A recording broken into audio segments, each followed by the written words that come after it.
On Tuesday, October 6th, clergy and laity from the diocese were invited to attend an evening session hosted by the Covenant Celebration Team and the Diocesan Finance Committee.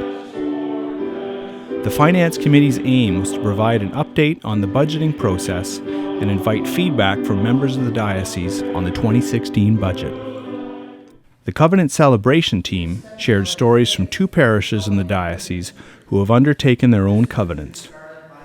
Based on the results of the Ministry Task Force, these covenants ask parishes to do 2 things: strengthen their existing ministries and step out in faith in their communities with a new initiative.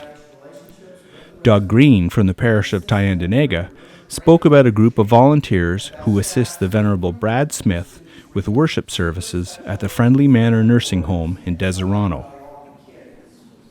The parish also started a literacy program at the Quinte Mohawk School, supported by a dozen volunteers.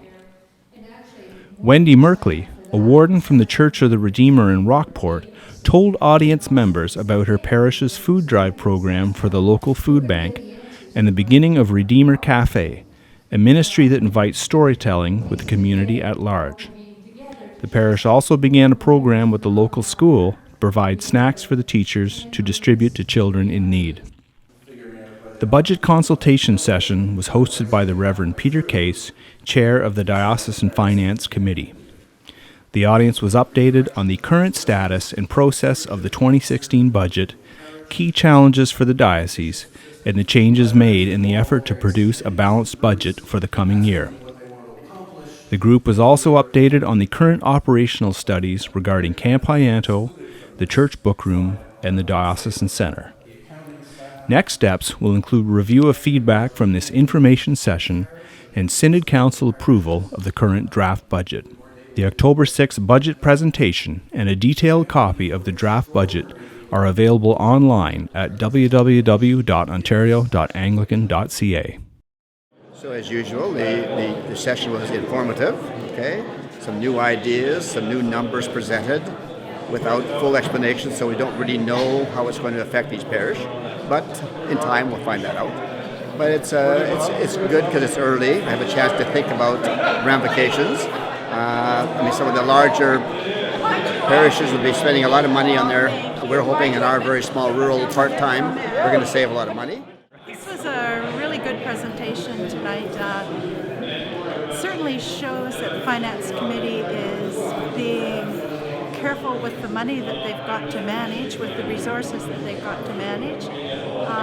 While it was a really good presentation, I would commend to people who want to see more about the budget, the narrative budget that's on the diocesan website, because I looked at it today and found it a really good resource. That's right. Well, it was a nice evening, and it was nice to have the covenant process involved in the discussion of the budget. When we take a look at some of the things that the parishes are doing with respect to initiatives in the community and getting out into the community, the covenant process is really doing that for a lot of people.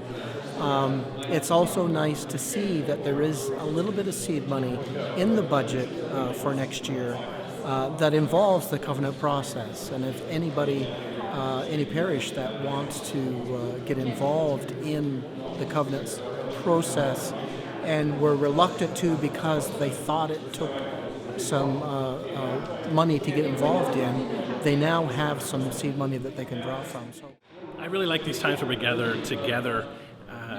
Want to hear the stories, so I really like the covenant stories at the beginning, hearing what some of the churches are excited about, and also sharing some of their obvious worries. But it's good to hear from the people around us that we don't often get to hear from. So I really enjoyed that ability to get together for that.